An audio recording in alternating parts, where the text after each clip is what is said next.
afternoon, evening, whenever you're watching this video, and welcome to Busch Gardens Williamsburg.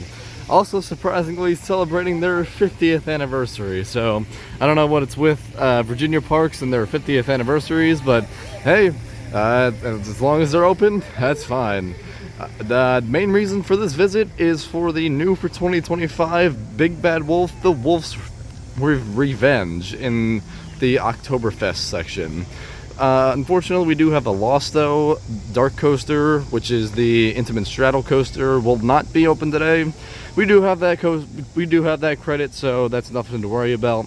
We're really only focusing on getting the Big Bad Wolf credit for today. So let's without further ado, let's take the long hike all the way down to the entrance.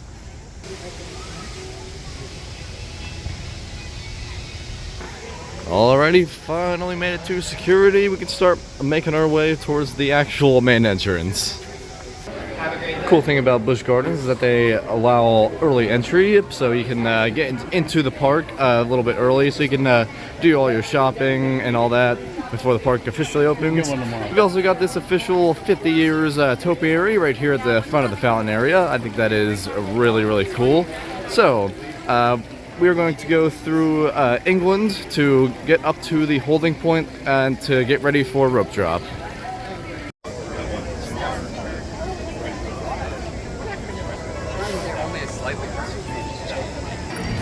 Time is now 10 a.m. Rope has dropped. We are on our way to Big Bad Wolf. And here we are, the sign for Big Bad Wolf right next to Festhaus. Unfortunately, this sign only signifies that you are getting close to the ride. We still got a little bit ways walk to go. Liking all the theming elements along this path. Really nice touch. And here we are, we made it to the main entrance plaza as well as the station area. It isn't as tall as I thought it would be. Of course, it is a mini B&M invert and it's kind of family-ish, but this is really cool if I do say so myself. Really impressed how they revitalized this area, which actually used to be Drachenfire, the old Aero Looper. But with that all being said, it is time for our first ride on the Big Bad Wolf, the Wolf's Revenge.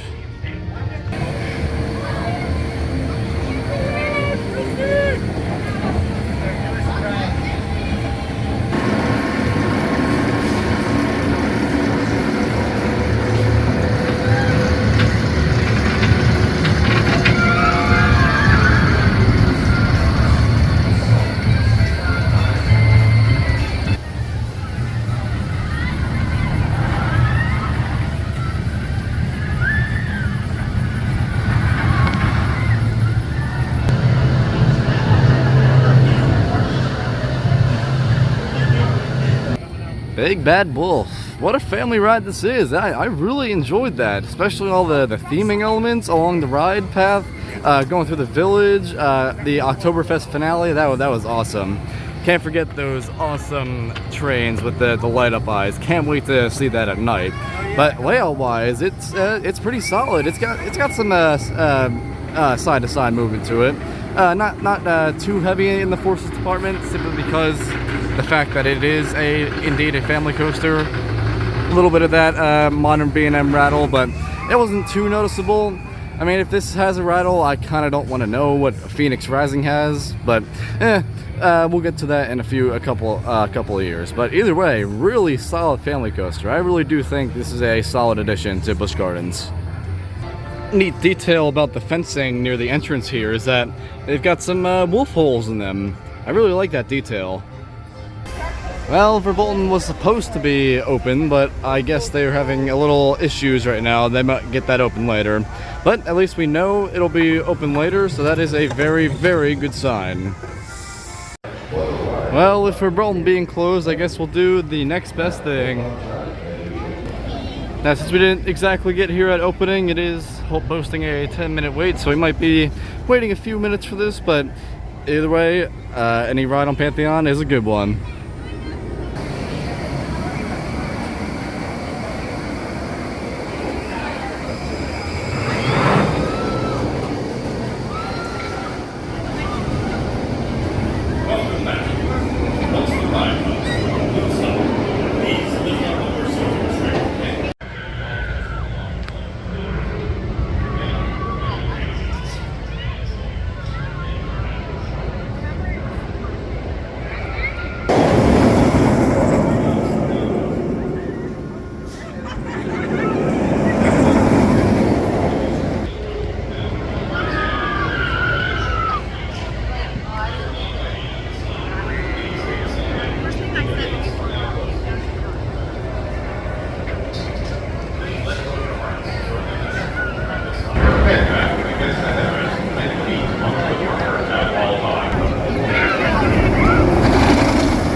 I love Pantheon. Always love an Intamin launch coaster.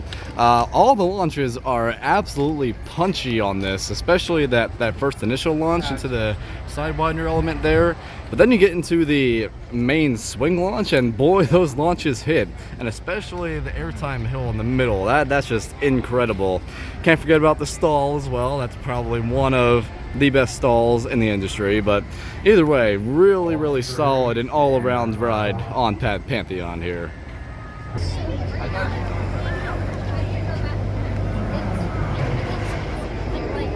And it just so happens to be right across the way, Tempesto, the premier Skyrocket 2. This has just recently gotten its comfort collars removed, kind of like Icebreaker at SeaWorld Orlando.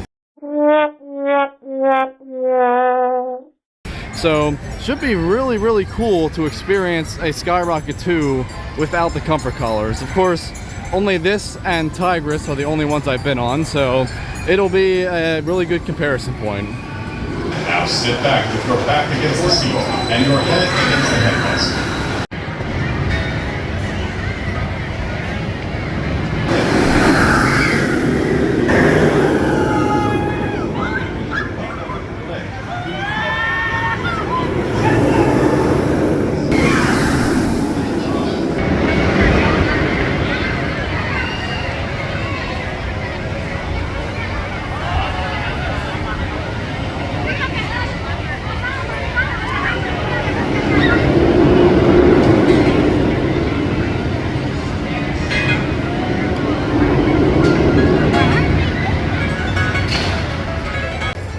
Alright, just got a ride on Tempesto.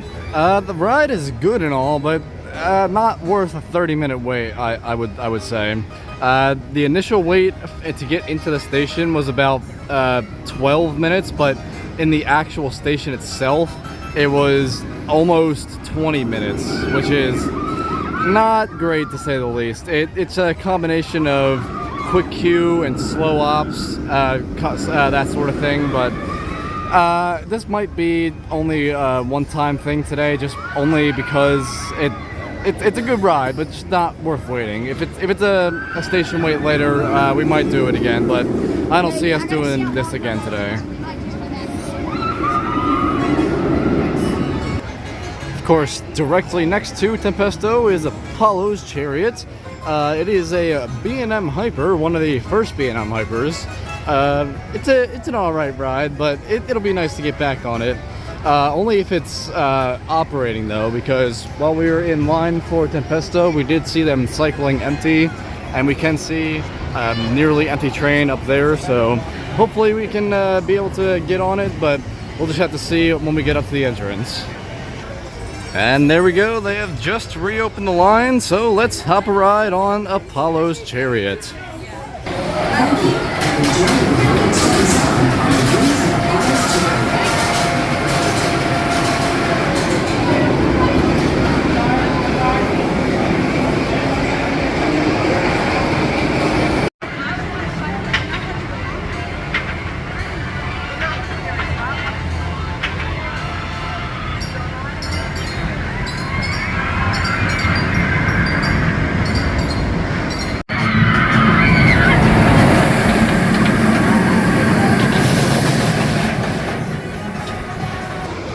Alright, and Apollo is done. Not too bad, and a lot better than I remembered.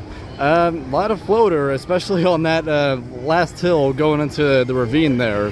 That hill is really, really, really punchy. Especially also that drop as well. It's kind of like a pre-drop into the actual drop.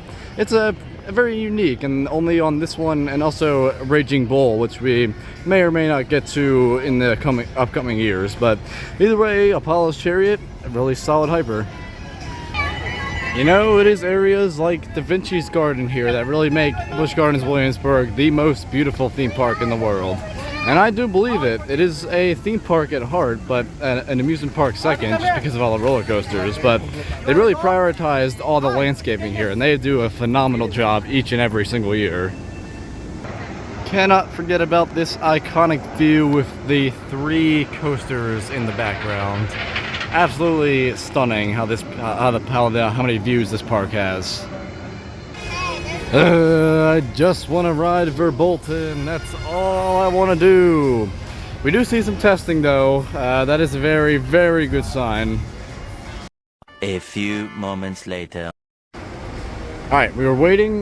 We did the swings as well. Those are probably one of the most intense swings I've ever been on. But we saw testing and then we saw a test rider. So that is 100% a good sign. Let's wait this out.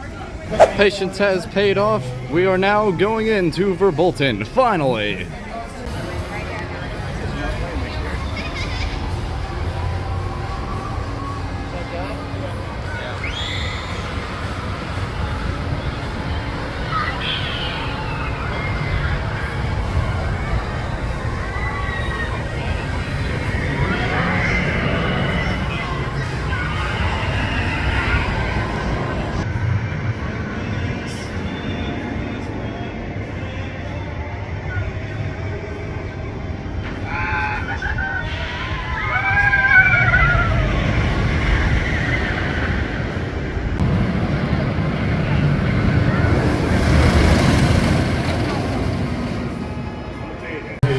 And there it is. We have finally gotten back on Verbolten.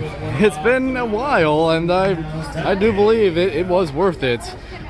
Waiting outside the entrance, that was absolutely worth it. Our patience absolutely paid off there.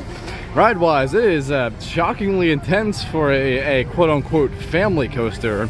That last upward helix inside the building is just amazing, and if you weren't inside in the dark, you would absolutely be graying out there. And that was just absolutely amazing. We then went around for a second ride, waited about 15 minutes, and got the front row. So that was cool. Unfortunately, we won't be waiting 15 minutes anymore because that's the line right there. So I think the two rides are just fine on this. Would like to get a night ride later, but it's not really necessary. Want to prioritize Big Bad Wolf and Pantheon as well. And unfortunately, here is that loss for today. Dark Coaster, unfortunately, it will be closed for the remainder of the day. Well, not remainder of the day, all day, because it's having a little bit of issues. Apparently, the manufacturer who created it, Intamin, recalled the trains, and every single straddle coaster, regardless of chain, is closed right now, and this just so happens to be included in that. So unfortunate loss that we cannot ride it, but we already have the credit, so it's not a big deal. All right, it's about that time of day for one of the best inverts in the world. Of course, not better than Montu, because Montu is the more balanced ride. This has the very strong first half, but then dies off the second half. But we'll see how it's running this year, so let's hop a ride on Alpengeist.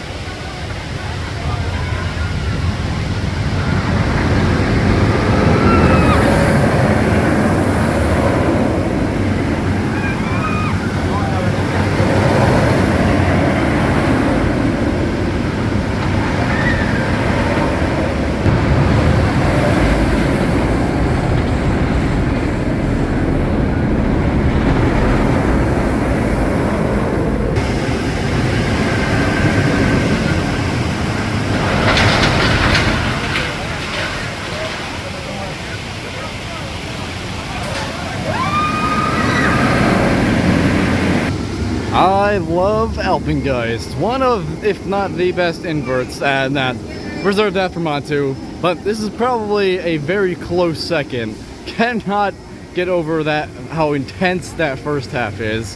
Every single element in the first half has some sort of whip in some sort of way, just because of the sheer speed that it is going at. Of course, then it dies off in the mid-course, and then the second half kind of crawls, but I can get over that with just the amount of speed you have in that first half. So really, really good ride, but just not a very complete ride. Entering into New France now, aka Canada, in this theme park, we are heading over to Invader, the GCI family wooden coaster. A lot of enthusiasts kind of underrate this, saying that it doesn't really do much, which if they should know what type of ride this is, a family coaster, then they can probably enjoy it a little more. But I personally think that this is a very fun coaster. Of course, not to the extent of GCIs like Mystic Timbers or anything like that, but still a really good ride nonetheless. But well, with that being said, let's hop a ride. Now sit back and enjoy your adventure on Invader.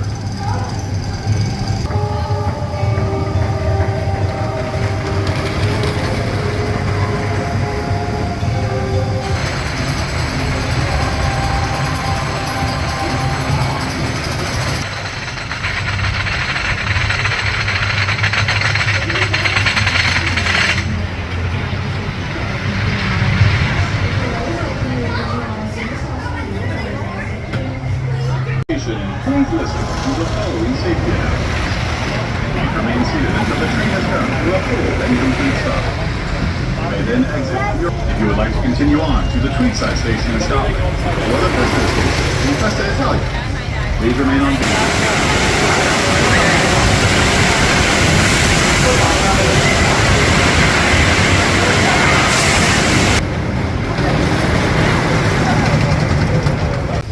I like Invader. It's a really fun layout. I would say so myself. Unfortunately, when the train staples you throughout the layout, then you can't get the extent of the floater airtime. But still, it does have some pops of airtime, and especially that Helix finale.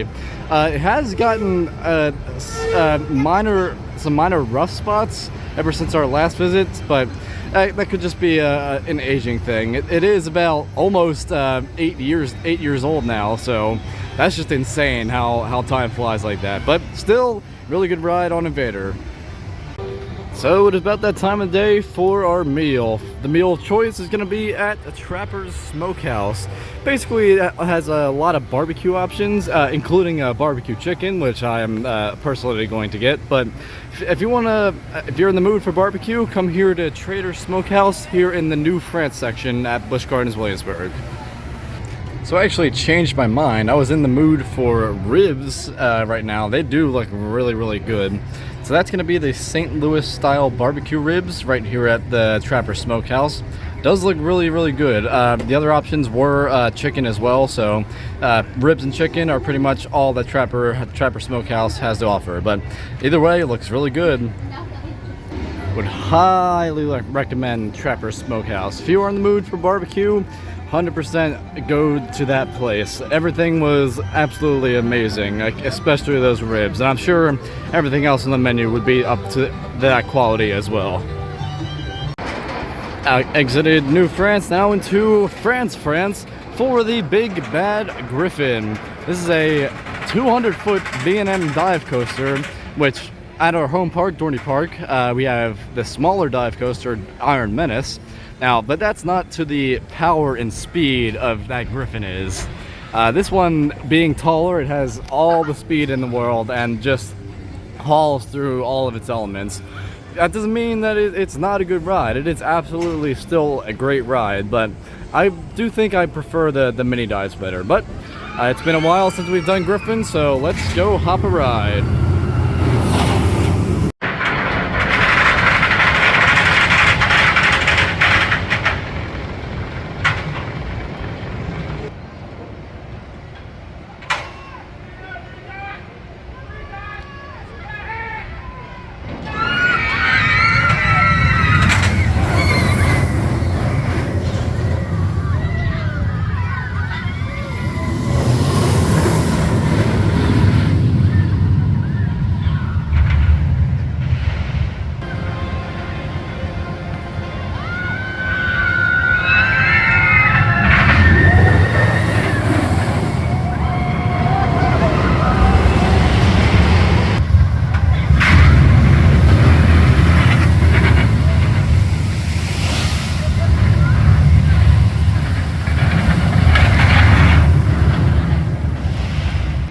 I love the sheer power of these 200-foot dive coasters. You can just get all the speed in the world and it just feels awesome. We got 3 rides on Griffin, 2 in the back and then 1 up front. Cannot beat that front row ride, going going up 200 feet and down 70 miles an hour. It does make me indecisive of my dive coaster rankings. We have done SheiKra and obviously Iron Menace as well, so we'll just have to see my opinions after we get all the dive coasters done. Alright, entering Ireland now. This isn't the greatest land here at the park. I mean, the main event is the theater right next to us where the Celtic Fire Show is. It's basically a Irish tap dancers, which is, it can be pretty cool at times, but it's only on select days really. And the only ride here is Finnegan's Flyer and S&S Scream and Swing. We are going to head on it depending on the line, but they could really improve this Ireland land with a couple more flats here, I would say.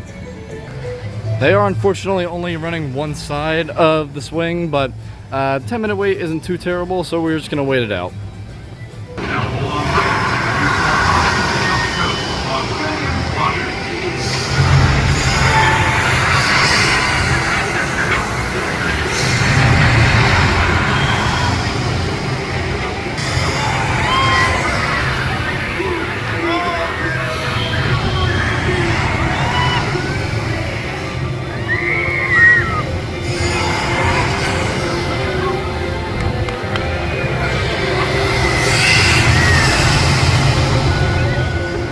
Finnegan's Flyer. It's a fun time. I do think I like the larger Scream and Swings better.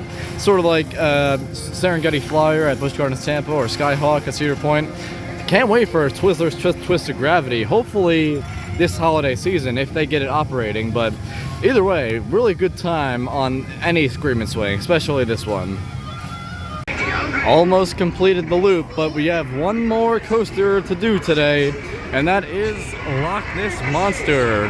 Now the reason this is special is because in 2023 it got shut down for a major rehaul, and I do believe it got mostly full retrack, added some theming elements, and just overall a refresh of the ride. So cannot wait to get on new Loch Ness Monster, or Loch Ness Monster, the legend lives on, as they want to call it.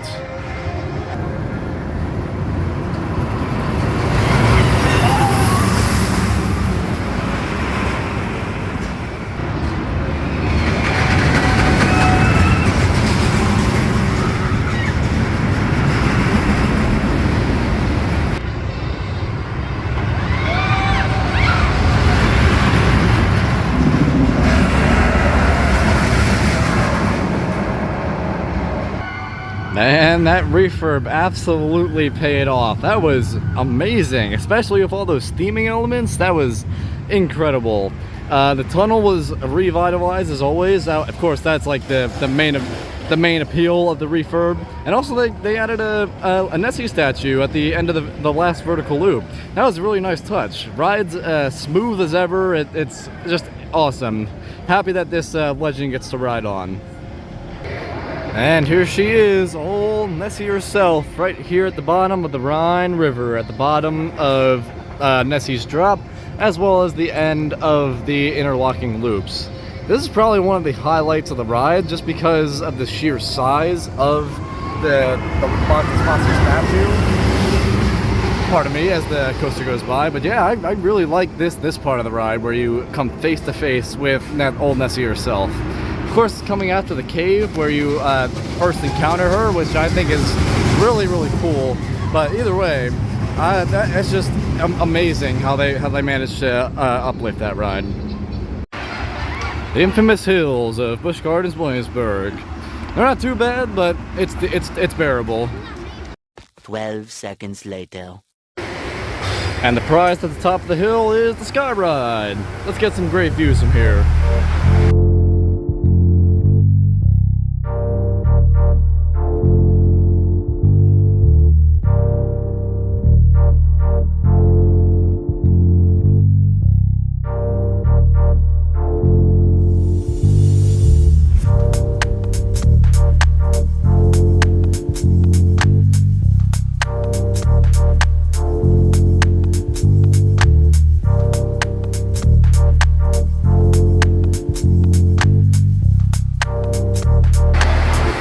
Always remember to do your local sky ride. You never know when they might go away. They have some great views from up there. Absolutely cannot get over that. And with everything in the park done, it is time for re-rides.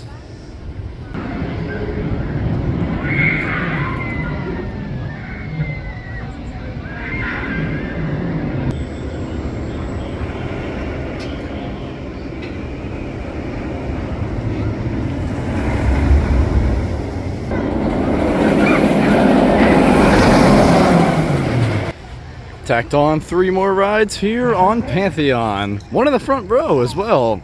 I don't really know whether this is a front or back row ride. I'm leaning more towards the back row simply because of the pool over the top hat right there. And also most of the elements hit better in the back row, such as the swing launch where you get absolutely pulled on all those launches. So I'm leaning towards the back row on this, but either way, front row is just really exhilarating as well. So my theory is that when Verbolten opened, every single person in the park migrated over there. So pretty much everybody's in line for Verbolten now, and I believe we are good to ride Tempesto with little to no wait.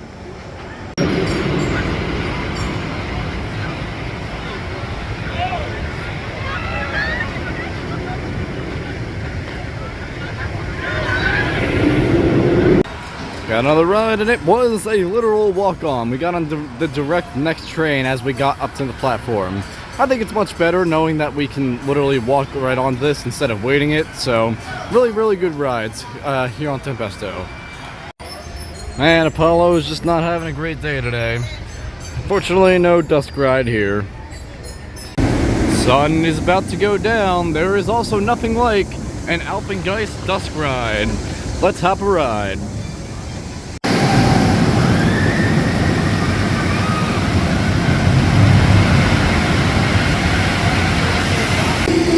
Cannot beat that Alpengeist dusk ride. Although something weird happened, we got stuck on the transfer track. Apparently they had an error code in the station and they had to get maintenance to fix it. So now they're sending an empty train just to get us off, and now we're off. So I guess that counts as something. But I have a theory: if they don't really get this up and running smoothly, we might have just been the last ride of the night, which is kind of cool, I guess. Alright, we're gonna manage to fit it in. Verbolten dusk ride, here we come.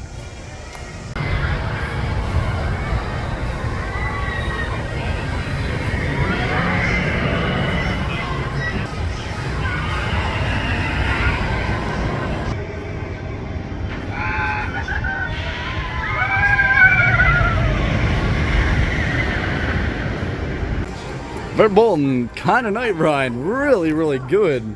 It's kind of weird because during the day and when you go into the Black Forest section, you can't see a thing in there.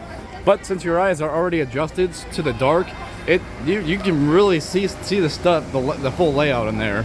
Especially that double helix that I keep talking about. Oh boy, that double helix, so intense. Either way, really good kind of night ride here on Verbolten. And now for the moment that I've been most anticipating the entire day, Big Bad Wolf at night. I can already see that this is going to be amazing. Just look at that sign and how it lights up. Absolutely incredible. Some other effects that I hope will work are the village elements. There's a lot of the theming, and of course those eyes. Can't wait to see those eyes at night. So let's get over there, see how it looks. Looking good. There's a look at the station all lit up over there, so let's hope that continues into the ride. But with that being said, let's get some night rides on the Big Bad Wolf, the Wolf's Revenge.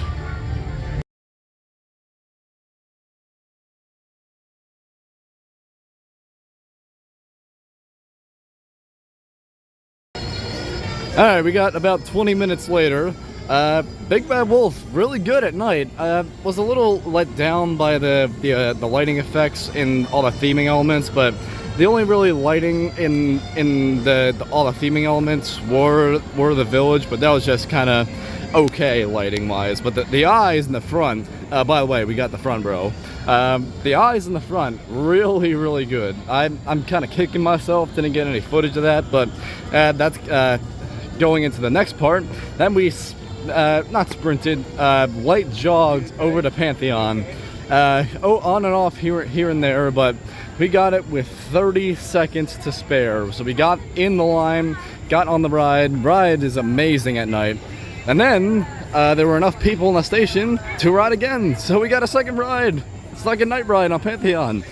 That's just, what a way to end off this Busch Gardens day. Can't think of a better ending than that. Again, wish I could have gotten more night footage of Big Bad Wolf and Pantheon, but unfortunately did not have camera access at that point. But as you can see, we are making our way towards the exit since the park is closed. And that'll do it from our trip here to Busch Gardens. Very successful trip. If I do say so myself. Again, no door coaster, but that we could do without that one. Don't want to be waiting 60 minutes for that anyway. Really happy we could get back on Verbolten, especially Pantheon. That ending was immaculate. Cannot beat that ending. But with that, make sure to leave your thoughts in the comment section down below. Leave a like if you enjoyed, and of course, subscribe for more theme park content. And I will see you guys in the next video. Have a great day.